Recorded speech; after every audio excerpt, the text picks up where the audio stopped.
Bölgedeki orman yangınlarına ilişkin son durumu da konuşacağız. Bir konuğumuz var Diyarbakır stüdyomuzda. Güner Yanlıç, Mezopotamya Ekoloji Hareketi aktivistlerinden. Güner Bey, hem hoş geldiniz diyelim hem de bize bu çalışmanın detaylarını aktarmasını isteyelim. Hoş bulduk. İyi yayınlar diliyorum. Evet efendim, sizi dinliyoruz. Nedir bu çalışmanın detayları? Nasıl bir çalışma yürütülüyor? Tahmini bir aydan uzun bir süredir Kürdistan'daki ormanlar hunharca katledilmekte. Evet, tanım doğru nitelenirse bu olabilir.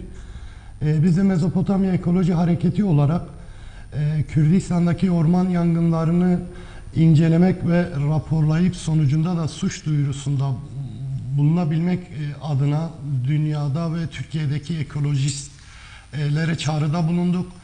Bu çağrımız sonucunda 3 heyet oluşturarak birinci heyetimiz Ahmet, ikinci heyetimiz Şırnak Eruh hattı, üçüncü heyetimiz de Dersim güzergahında incelemelerde bulunup konuyu raporlaştırdı.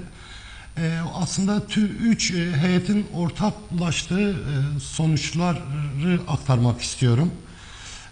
Birincisi, o çıkan yangınlar temelde karakollara yakın alanlar, karakolların kendi güvenliklerini güya oluşturmak için kendilerine yakın alanlarda yangınlar çıkarmışlar.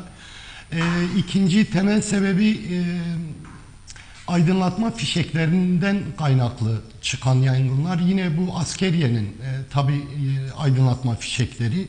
Üçüncü sebebi ise son dönemde de şiddetlenen savaştan kaynaklı havan toplarından çıkan yangınlar olarak gözlemledik çıkan yangınları.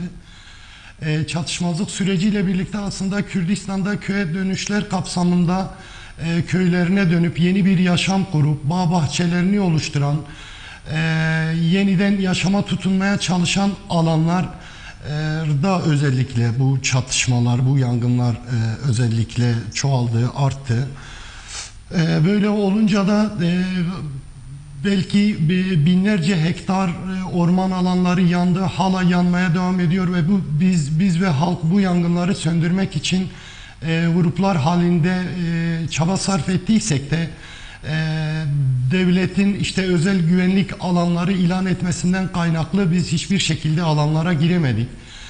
Yani tabi burada tahribata uğrayan sadece ağaçlar, ormanlar ya da bu alanda yaşayan canlı forum olarak bakmamak lazım.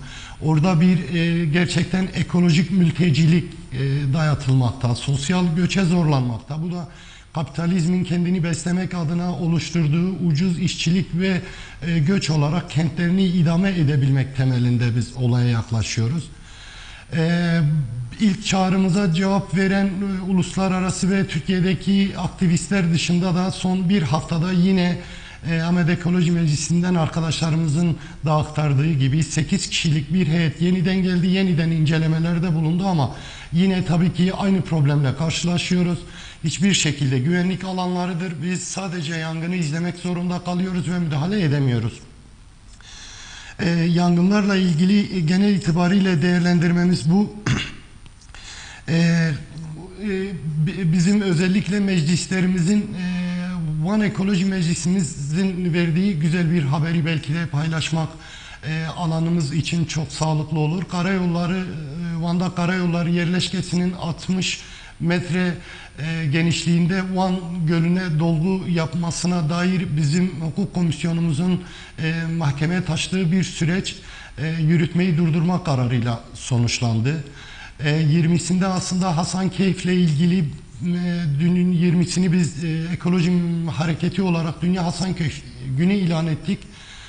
Bu temelde 20'sinde yine tüm ekolojistleri Hasankeyf Dünya Barış Günü olsun diye Ilısu'da buluşmak üzere tüm arkadaşları davet ediyoruz. Güner Bey, Van'la ilgili bir haber de verdiniz. Evet. Bu orman yangınlarının pek çok yerde, yani sadece Diyarbakır değil, Diyarbakır'dan Dersim'e, sizin de tarif ettiğiniz gibi pek çok askeri noktada çıkan yangınlar bunlar.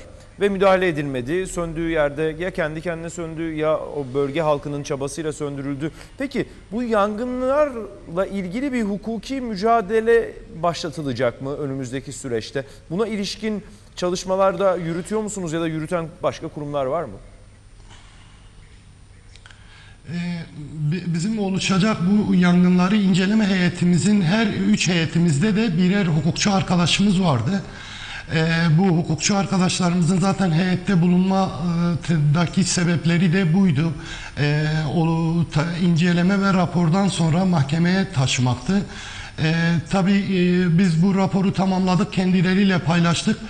Süreç daha başlamadı ama bugün yarın biz mahkemeye taşıyacağız.